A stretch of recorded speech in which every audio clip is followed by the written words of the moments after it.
And the power play has had goals in the last 4 or 5 games. And what's really different about the power play as of late compared to the start of the season?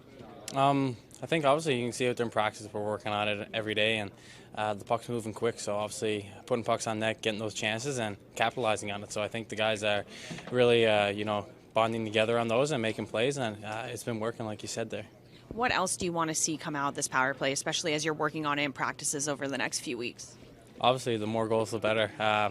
And not just looking towards the goal side, but you want to go out there and have a momentum to build off of. Even if you don't score, you want to make sure that you're feeling good, the bench is up, you had chances, and you don't want to give them no momentum over there having a good PK. So obviously give us the upper hand and use that to our advantage. Even though a lot of things are going well, what are some of the finer details that are being addressed in practices like today? Yeah, obviously we're working on different drills. We want to, keep improving our game and get better. Season's only going to get tougher and longer, and we want to make sure that we're keeping all those little details intact, like good stick on puck, the battles, working, competing, and not taking anything for granted. So we're got to make sure we stay on top of that, and I think we're doing well. In your second season here, you saw the Rock last night, really electric in that crowd. What's it like seeing the crowd really get involved in these games as of late? Yeah, it was great. Obviously, those feeling the momentum, when we score a goal and the building's loud and the guys are smiling and it's all going good. And then you can see after we won, that was almost like a playoff feeling. And hopefully in the near future, we'll have those experiences for the real time. Something we've talked about is the team wants to have 4 really solid lines. How are you seeing each line step up and find their own identity within the larger group?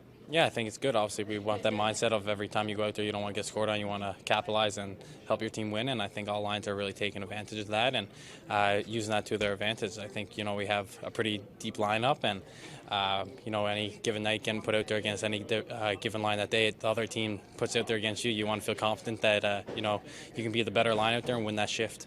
What about your line? What's the identity that's forming?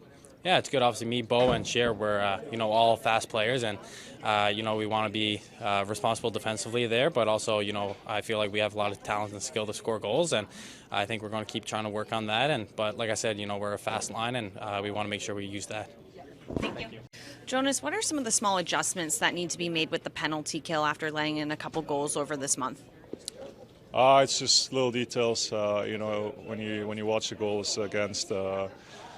It's just like little details that made the difference, but we just gotta go over that and as I said, work on those little details to avoid goals against. What are some of those details? I think like stick positioning or like body positioning. I think that's a huge part, and it doesn't need much, but it can be a big factor if you don't do it right.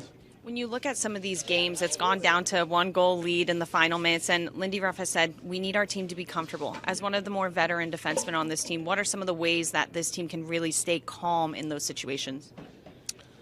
I think if let's say we have a bad 10 minutes, we should just go back to our game plan, keep it simple, play the right way, and build off that again, get the momentum, and I think we've done a good job so far, I think, but I think we can do better. It's not always going to be pretty, but at the end we always manage to get those 2 points. So yeah. When you look at just some of the ways this team is becoming more consistent with its energy throughout the games, how have the last 2 games at home really helped raise that level? It's been good. The boys, they're here. They showed up. Fans are here as well. They're a huge part of it as well. It's always fun to play in a packed rink, and they give us energy as well. And you can really feel it on the ice if the fans are really into the game, and it gives us a push, and it's always good. A couple players are on point streaks right now, and just for you to be able to see some of these players string together more consistent performances, how are you seeing some of these leaders step up? It's good. We have a lot of good players here. Especially I want to give credit to the fourth line as well. They've been fantastic. They're producing goals. They're producing energy on the ice, and it's always good to have such a good fourth line. Last year, the Devils were one of those teams that could really challenge some of the top teams and were kind of discounted. And tomorrow you're playing a Coyotes team that was discounted from the start, but they've won their last 3 over some pretty big clubs. How do you go in defensively knowing that they're going to really be giving you everything that they have?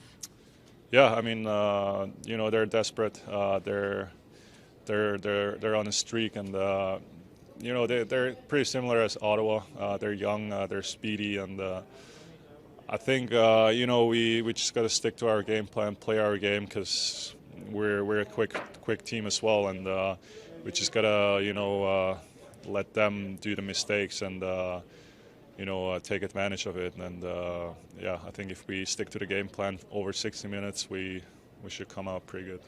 Thank you. What are some of the ways that the team is focusing in on that 6-on-5 opportunities and some of the man advantage or disadvantage opportunities in games and practice? Just trying to go through situational awareness stuff that you're going to face inside games, and we've had a lot of practice time to go through a lot of stuff, so we're trying to at least a couple times a week go through that part of it. What are some of the things the smaller details that the penalty kill needs to improve to help stop letting in goals in this month? There's been some good kills. I think there's been a couple times where we've tried to be aggressive and the other team has made a good play. There was a couple goals in the previous game that we just weren't good with shot lanes. We've been so good at being in the shot lane, but we didn't find the lane and allowed the opposition a free shot. So those small details, good sticks, so can't go through seams. And then again, when we're trying to create pressure or a trigger point, that everybody's going.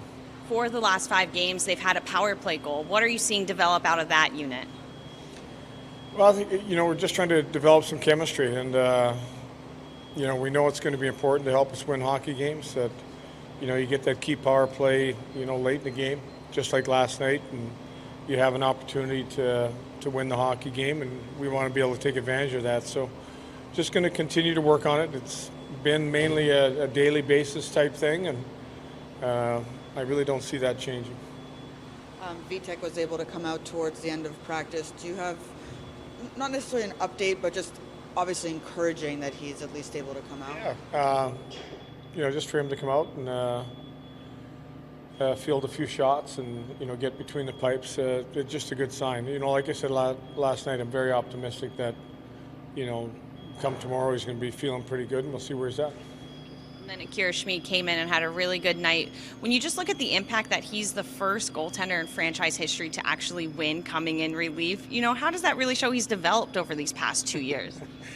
Well, I think you look at last year and then you look at this year, every year is a new year, and I was so happy to see him come in and make the saves he did. And, he was a big part of the success in Utica last year, so for him to step in, get his first win in that fashion, I don't know if there's a better way you could end up with your first NHL win. You've talked about wanting 4 lines to all be able to contribute. What are some of the different identities you're seeing, not necessarily from just that top line? Well, there's the Mercer line that I really feel has been good with possession. They've been able to control play down low, hasn't turned into goals for them. It's turned into good opportunities. Would like to see them turn into goals. The BMW line has been just a strong line down low, great speed, going through the neutral zone, physicality, getting to the net. I think their goal last night summed up the way they play. One guy took it to the net, the second guy got there, and all of a sudden it's in the back of the net. And if you look at the play they made right after Ottawa scored with Miles walking in alone but didn't convert, so they're dangerous in a couple of ways. They're dangerous on the rush with the speed they have, and they're a hard physical line down low to control.